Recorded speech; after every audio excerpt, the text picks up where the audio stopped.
Trustee IAS के दिव्य कीर्ति sir. दोस्तों आप सभी इनके बारे में जानते होंगे, मैं फोटो लगा रहा हूं साइड में। और इन्होंने एक नया एजेंडा चलाया हुआ है सनातन धर्म को बदनाम करने का, हिंदू देवी देवताओं को बदनाम करने का। इनका कोई ना कोई ऐसा वीडियो आ ही जाता है जो ये सनातन धर्म पर टिप्पणी करते हैं और हमारे देवी देवताओं पर ये टिप्पणी करते हैं, लेकिन इनको कोई जवाब नहीं देता है, इनको कोई जवाब नहीं देता है। देखिए ये बहुत ही सम्माननीय व्यक्ति हैं, हम मानते हैं, क्योंकि हमारे देश के भविष्य को ये पढ़ाते हैं, हमारे देश के युवा पीढ़ी को ये पढ़ाते हैं। लेकिन इसी बीच ये दिव्य कीर्ति सर युवा पीढ़ी में सनातन धर्म के खिलाफ जहर भी घोल रहे हैं, सनातन धर्म के खिलाफ उल्टी उल्टी बातें उनके दिमाग में घुसा रहे हैं और नई नई चीजें उनके दिमाग में फिट कर रहे हैं। और ये बहुत एक अच्छा जरिया होता है उन लोगों के लिए जो लोग सनातन धर्म को बदनाम करना चाहते हैं, क्योंकि आप सभी जानते हैं किसी भी देश का भविष्य उसकी युवा पीढ़ी होती है।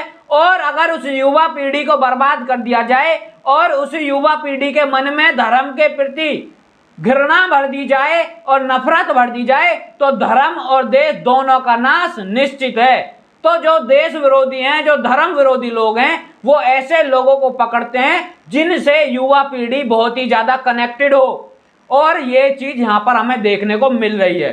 दिव्य कीर्ति सर आईएएस एग्जाम की तैयारी करवाते हैं, ये यूपीएससी की कोचिंग देते हैं, और ये साथ के साथ बच्चों के मन में नफरत भरते हैं धर्म के प्रति और सनातन, सिर्फ और सिर्फ सनातन धर्म के प्रति। अब किन लोगों ने इनको फंडिंग करी है, किन लोगों ने इनको पैसे दिए हैं, ये मैं नहीं कह सकता, लेकिन अगर मैं अपना पर्सनल ओपिनियन इस बारे में दूं तो 101% जो देश विरोधी हैं, जो धर्म विरोधी हैं, उन लोगों ने दिव्य कीर्ति सर को कहीं ना कहीं मोटा पैसा दिया होगा। इसीलिए ये लोग आकर के दिव्य कीर्ति जैसे, और ये दिव्य कीर्ति सर आकर के हिंदुओं में, हिंदू जो युवा हैं उनमें हमारे सनातन धर्म के प्रति नफरत भरते हैं। तो इनका एक वीडियो आया है, पहले वो वीडियो देखिए और उसके बाद इन दिव्य कीर्ति सर को इतना तगड़ा वाला जवाब देता हूं, बहुत बढ़िया वाला, सोचा नहीं होगा आपने। देखिए वीडियो। भगवान ने अगर मुझे बनाया है, सबको बनाया, तो भगवान को मेरी बात सुनने के लिए एक एजेंट की जरूरत क्यों है? एक बिचौलिया क्यों चाहिए? बिचौलिया सीधे मेरी बात क्यों नहीं पहुंचती है? भगवान ने सारी भाषाएं बनाई हैं, तो भगवान को हिंदी क्यों नहीं समझ में आ रही है? उन्हें संस्कृत नहीं क्यों चाहिए? भगवान ने सबको बनाया तो उनको एक वर्ण विशेष के व्यक्ति ही क्यों चाहिए बात पहुंचाने के लिए? एकदम इलॉजिकल, अतार्किक है, इलॉजिकल है। दिव्य कीर्ति सर आपने जो कहा वो आपके हिसाब से इलॉजिकल है, ठीक है। आप ये कोचिंग सेंटर क्यों चला रहे हो?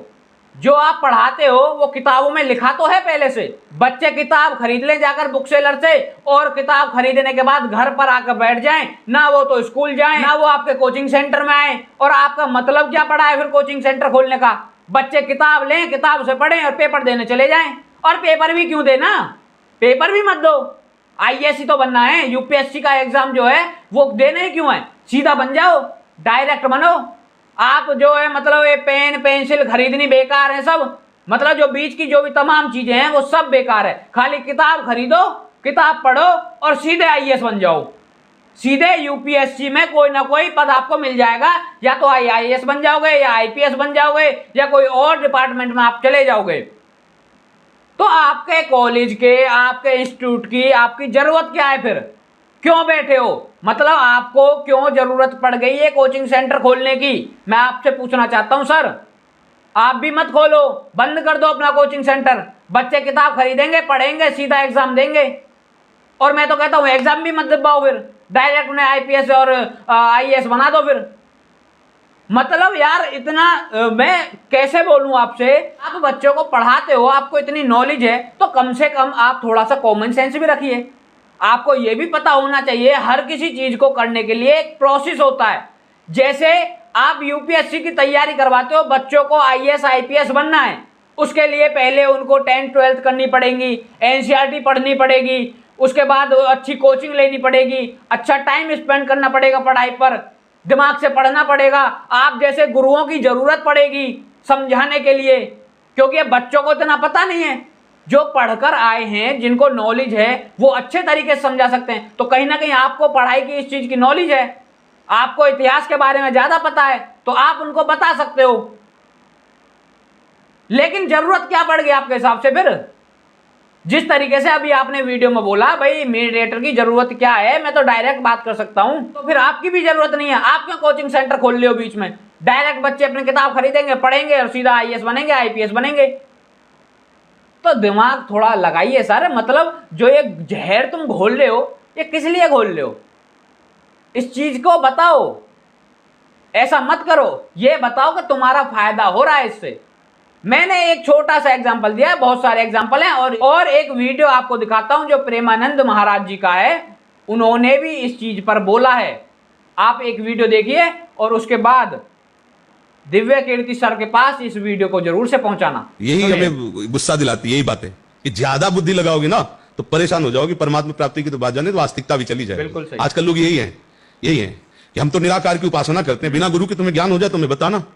गुरु आकार रूप में आता है, उसे माला पहनाते हो, प्रणाम करते हो कि नहीं करते, उसकी पूजा करते हो कि नहीं करते? तो बिना पूजा गुरु की किए तुम्हें ज्ञान हो जाएगा क्या? तो तुम गुरु की पूजा कर रहे हो, कोई अष्ट धातु की पूजा कर रहा है, कोई पांच भौतिक स्वरूप में मान के पूजा कर रहा है, कोई मृतिका में कर रहा है, कोई पाषाण में कर रहा है, कण कण में परमात्मा। तेरा विरोध क्यों? तेरा अज्ञान, तेरा अहंकार विरोध है, वो ज्ञान थोड़ी विरोध है। बात समझ रहे कि नहीं समझ रहे? हाँ, 8-10 अंधे थे तो बोले हाथी कैसा, तो एक ने जांग पकड़ी बोले ऐसा लंबा लंबा, एक ने कान पकड़ा बोले सूप जैसा, एक ने पूंछ पकड़ी अपने। संपूर्ण हाथी तो नेत्र वाला देख के बताएगा, संपूर्ण हाथी तो आंख वाला देख के बताएगा कि हाँ संपूर्ण हाथी कह देगा तुम झगड़ो मत, तुम सब उसी हाथी के अंग का वर्णन कर रहे हो। संपूर्ण हाथी तुम मैं देख रहा हूं, तुम नहीं देख रहे। जो संपूर्ण ज्ञानी है वो वही है जो निराकार साकार में कोई भेद नहीं देखता, जो जड़ चैतन्य में कोई भेद नहीं देखता, जो महात्मा दुरात्मा में भेद नहीं देखा, एक ही परब्रह्म परमात्मा विराज। ये सच्चा ज्ञान है, ये अज्ञान की बात। तो दोस्तों सुना आपने, और दिव्य कीर्ति सर को भी सुनना चाहिए। तो सर हर किसी चीज का एक प्रोसेस होता है, उसको पाने की एक प्रक्रिया होती है। कुछ भी हो इस दुनिया में, कोई भी ऐसी चीज नहीं है अगर हम कोई चीज करते हैं तो उसकी कोई प्रोसेस ना हो। हर चीज की प्रोसेस होती है। आपने बहुत ही आसान तरीके से बोल दिया कि भाई मेडिएटर की हमें जरूरत नहीं है, भगवान की और मेरी जो बातचीत है डायरेक्ट हो सकते हैं, मैं बीच में किसी को क्यों रखूं? तो आपको बीच में आने की क्यों जरूरत है? जो इंटरव्यू लेते हैं सीधा उनसे बात कर लेंगे, जाकर के बच्चे किताबों से पढ़ेंगे और उसके बाद जो इंटरव्यू लेते हैं आप पैनल में बैठे होते हैं उनसे जाकर इंटरव्यू देंगे। सीधी सी बात है। आपकी ज़रूरत क्यों है फिर? आप अपना ये तामझाम बंद करिए। आपने जो अपना ये कोचिंग सेंटर खोल रखा है दृष्टि आईएएस करके, आप इसको बंद करके भागिए। फिर आपकी ज़रूरत क्या है फिर? अगर आप भी तो एक मेडिएटर हो, आप भी तो एक मेडिएटर हो, आप भी मेडिएटर से कम नहीं हो, आप भी तो बीच के बिचौलिए बन रहे हो। फिर इस तरीके से आपके बातों के अनुसार मैं बता रहा हूं, आप भी बीच के बिचौलिए बन रहे हो। तो बिचौलियों की तो बिल्कुल जरूरत नहीं है। बच्चे किताब खरीदेंगे और अपना पढ़ाई करेंगे घर बैठ करके और सीधा जाएंगे मतलब इंटरव्यू देने। पैनल में बैठे होते हैं 4-5 मेंबर, वो इंटरव्यू लेंगे और उन्हें पोस्ट मिलेगी बढ़िया वाली। सर थोड़ा दिमाग लगाइए, नहीं हो सकता ना ऐसे।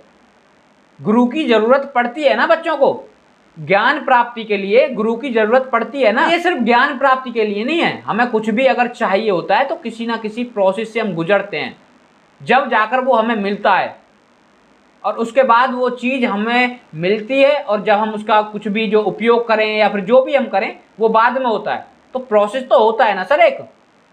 तो यहाँ पर भी होता है, कोई सा भी फील्ड हो, हर फील्ड में एक प्रोसेस होता है और भगवान को पाने के लिए भी एक प्रोसेस होता है, भगवान को समझने के लिए एक प्रोसेस होता है। तो इन चीज़ों को समझिए और ऐसी चीज़ें जो आप फैला रहे हो, सनातनियों के प्रति नफरत भर रहे हो, जो युवा पीढ़ी है उसके मन में, ये करना बंद करिए। और मेरे जितने भाई मुझे देख रहे हैं, इस वीडियो को देख रहे हैं, ज़्यादा से ज़्यादा शेयर करना, आगे तक पहुँचाना। जय श्री राम।